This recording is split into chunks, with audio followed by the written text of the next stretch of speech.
Hello, welcome back to the channel. In today's video I'm going to be continuing with the Celica front bumper, see if I can get it primed, prepped and painted.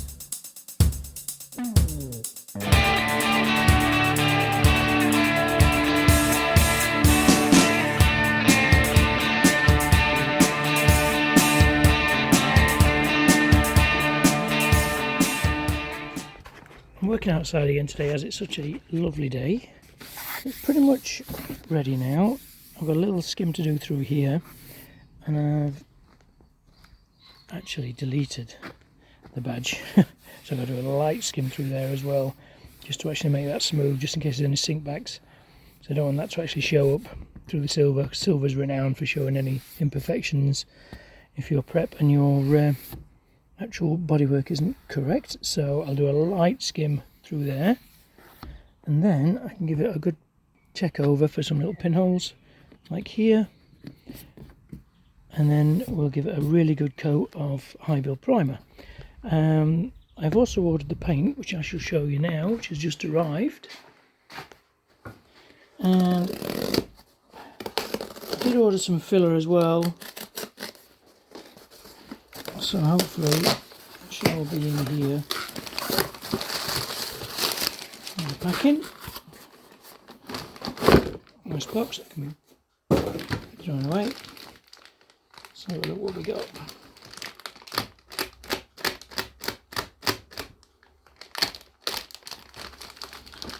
So I did get half a litre, which is thinned 1-to-1 with thinner, so that gives me a litre of base coat. 27 neat, not thinned. We'll check the colour in a sec. But like I said before, if the colour is slightly off, it doesn't really matter, because I will basically get the paint from the same people again. So if it's rattling, and then it should match all the way through. But I'm thinking about doing the rear bumper as well first, so I should have enough to do this. 2 or 3 coats of base coat on front and rear bumpers. Probably enough to do the wings as well, actually, with half a litre. And down to a litre of paint. And I've also got some Polymax lightweight body filler. Did say it came with hardener. Let's have a look. Oh yeah, got a hardener, it's in the bag. It's a nice lightweight filler. I've never used Polymax before. I'm used to using things like U-Pol, etc. Sort of standard for most body shops. But I've had some good reviews of this, so hopefully it should be nice and fine with no pinholes to do a final skim on all the areas that we have to. So I'm going to mix up a little bit of this now, and then we'll whack it on the old bumper.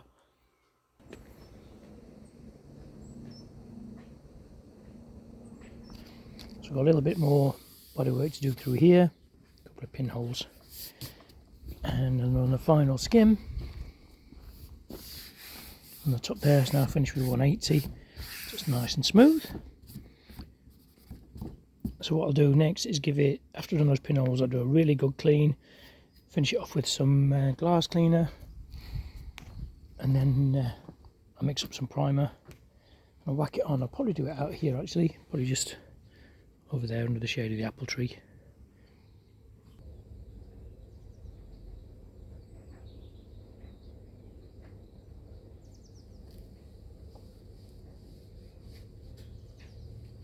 So as I showed before, this is the actual primer I'm going to be using. I believe it's 5-to-1. So 5 parts primer, 1 part hardener, and I think it's another 1% thinners. Mix up a massive amount. So I don't want to waste it. I haven't got a massive amount left actually. That should do that. A little tiny bit left to order some more if I need it, but that should be enough. I use my fast air dry hardener. Up to there, I think.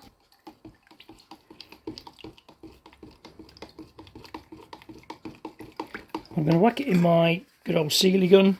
Painted the entire Nissan with this gun, actually cost me about 25 quid many years ago, so it's pretty good. It's been abused a lot. And what I'm going to do now is I'm going to put the air on the compressor, get that started up. I'll set you up on time lapse and get this thing primed.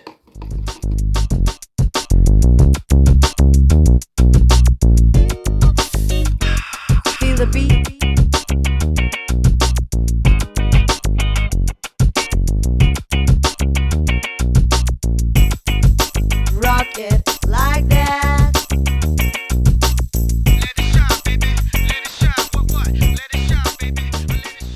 2.5 good coats. I did try and bury a few little pinholes, so I've got a few runs in here and there, but I can get those out. It's only primer. I really concentrated on the actual front lip as well. Put loads of extra primer on there. Oh, nice big tasty run there, look. That'll come out. It's all flat out. It's starting to dry already actually in this lovely hot sun today. That looks quite nice along there. Another little sag. That's fine. Right, okay. So I'm just going to let that bake now, probably for a couple of days. Leave it out in the sun. And then start flattening it and get ready for paint.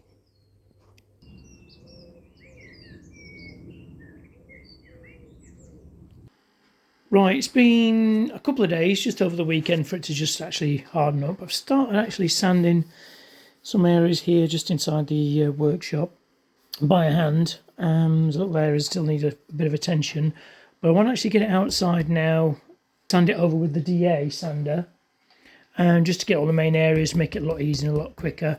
It's a lot colder today than it was over the Friday and Saturday. It was lovely weather, but now it's turned colder again. That's why I'm in here in the workshop. I don't want to get too much dust everywhere in here, and the DA will kick out too much dust, etc., and dirt. So I just want to get it outside, get it done as quick as I can. Then it'll all be prepped. I can give it a really good clean and go over some areas, probably with an 800, just to finish the areas off, especially all the main faces. I like to finish my silvers and metallics with an 800 because it gives you a much nicer base for your actual base coat to go down on, if that makes sense. It lays down a lot smoother and it won't show any scratch marks, all being well. But if it does, I'm not too worried. It is a daily driver, but I still want it to look nice, but I'm not too worried if there's a few little marks and scratch marks, etc. in there in the base coat. I can always nib them out and then put another coat of base coat in if I have to. So I'm going to drag this outside, put the compressor on again, get my trusty old sander on there. This is basic DA sander. I've got an interface pad on there as well, so it's not actually going to mark any actual edges. It's going to keep them all nice and rounded. And then it should be, touch wood, all ready to go.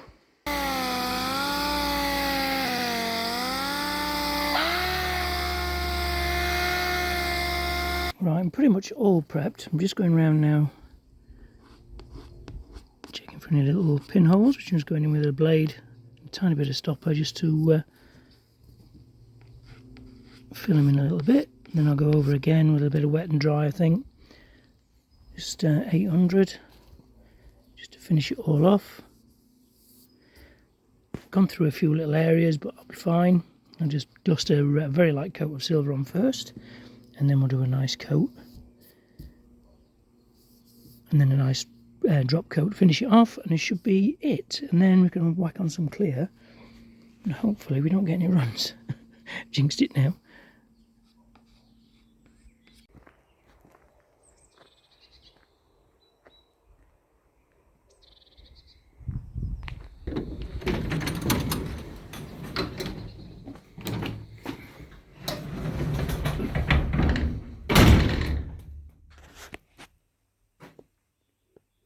Right, as you can see, the Nissan is out and the bumper is in the actual garage, all ready to go. I've got to give it another clean yet, give it all ready and tidy. Give my hands a really good scrub and put some nice gloves on before I do that. Before I touch it, make sure it's all really nice and dust free. I'll tack it as well, and then we'll put the base coat on. But looking around in here, it's getting a bit ridiculous in here. The main job, I think, after this bumper's done is this garage. I've got to sort it all out and make it look nicer and somewhere half decent to work in, because at the moment it's bloody awful. There's stuff everywhere, and this is all basically still from when I moved everything out of the actual workshop into here, so it's not been tidied up since. Because two of these shelf units are actually in the workshop, so I'm tempted to actually move this shelf over here, but that may restrict me with working space. I'm not sure yet on the actual car, etc., and polishing and things. I suppose it's okay over there. It's out of the way. I could put all stuff over there that I don't use, like parts and things I could whack over there, I suppose. But anyway, I'm digressing, I'm going on to other things. So what I'm going to do now is put some plastic over the bits and pieces to make sure it's all going to be free from getting covered in lacquer. I'm not so bothered about those bits, but all the cleaning stuff and bits and pieces I'll cover up. And then we'll start cleaning the bumper and get it painted, I suppose. All clean and pretty much ready to go. Got my standard thinners, just Tetrasil, very basic thinners. It's a standard, so it should be middle to fast. It's not going to be extra fast. So I want it to be slowish, so the actual metallics and the actual silver all lay down nicely and flat. Let's have a look at the actual colour. Looks pretty good. Looks silver. Should have like a very slight bluish tinge to it, which it has, which is good. Okay, give that a really good agitate. And then I'm probably only going to mix up, say 400ml, that should be plenty. And with it being base coat as well, I can whack it back in the actual tin, even if it is thinned. Just remember when next time not to thin it as much. The colour at the bottom, I think it is pre-stirred when it actually comes from the manufacturer, but just give it an extra stir anyway, just to make sure that all the actual colours are all correct and all the metallics are all floating nicely in the base coat. It looks like it is now. Yeah, lovely. Cool. Smell takes me back. The old Body Shop days. Right. Let's go. Let's do 150 actually. Don't put too much. I can always mix up a little bit more if I need to. We'll move that out the way. There's plenty in there now. I could probably do the bumper, rear bumper as well. I may even do. I'm tempted to do like a blow in on the engine bay, strip as much as I can out with the engine still in place, clean all the little bits of rust spots up, and do a gentle blow in and some clear coat. Also with the rear shuts on the hatch as well. I think I may have mentioned that in a previous video. Tempted to do that, so I may do that colour when I've got it, as the weather's going to get hopefully better. It's a bit cooler today, which is fine. There's no wind as well, which is good. Keep the old dust and debris down. Right, it's up to 300 with the old base. Like so. I'm going to do a really light dust coat first, just to make sure I get coverage, and I'll go over any areas I can't see any coverage lightly. Just dust it on slowly, and then I'll do a normal coat, and then I'll do a drop coat, which is almost like a dust coat. I won't be filming as much as this as I normally do when I'm painting, because I don't want to ruin my camera, especially when I'm doing the lacquer stage, because that really does knacker your camera up. My old camera was completely knackered, basically from paint and dust. Yeah, nice. Okay, not too thin. Lovely. Right, the gun I'm going to be using, I won't be using my Celica, that's still partly cleaning. I'll be using my lovely DeVilbiss GTI base coat gun. I'll probably do the clear with this as well. Whack the clear on with this, so I'll clean it all out while the base coat's drying. Probably 2, maybe 3 coats of clear. I'll see. It's a little bit cloudy in here, so I've still got my mask on, so you can hear my muffled voice. But yeah, it's come out quite nice. 2.5 coats of base, and then 1 really nice drop coat will basically dust it all on at probably about a 45-degree angle, and that helps hide any scratches and imperfections. Yes, it's silver, so it's going to show up every single scratch, which it has done. What's that there? That's a spider. Get out of here. But yeah, pretty happy with it. So what I'm going to do now is let this sit for probably about 10-15 minutes. And then I think I'm going to mix up some clear, or I'll clear out the gun. I'm going to clean out the gun, mix up some clear, and whack it on and hope for the best that it stays clean and we don't get any more spiders dropping on it. I'll be using my normal Vasalac scratch resistant water clear with my fast air dry activator as well, 2-to-1 mix of course. I'm just going to stick it through the GTI again. I'll give it a really good clean and a wash through. So I'm going to mix up probably, I don't know, 300ml, maybe 400ml, and then I'm going to do probably 2.5 coats max. 2.5 coats clear. Hope you can hear me again over my muffled mask. But it's still a little bit cloudy here. I've got my old antique old fan over there just cranking away, but I really need to get some better extraction in here really. I'm going to do a bit more painting on the Celica. But yeah, I'm really happy with that now. Just see tiny little dirt drop there that I can flat out and polish out. But I'm really pleased with that. It's come out quite clean. A little bit of water there, but it's all look quite flat. Not bad for garage paint job. Yeah, happy. Front lip looks okay. Still got a little bit of wobbleness to it, a few little stone chips. But I'm happy with that. I'll probably hit the first speed bump anyway at some point and crack it all again. Oh, big run there, look at that. Oh, nasty. I'll get a bit of tape on that in a minute and I'll just flatten that out. That's okay, I'll flat that out. Well, I was happy till I saw the run. Anyway. So, I hope the actual sound on that last couple of clips is okay. I don't want to take my mask off in the garage really when there's so much fumes about. I need to sort some extraction at some point.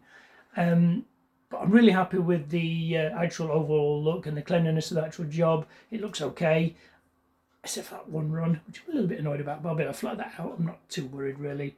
It's to be expected in a garage environment. So in the next video, I'll be fitting the bumper back up, see how it looks with the smooth front. So I hope you'll join me for that one. Don't forget to like, comment and subscribe. Stay tuned for more content and I'll see you in the next video.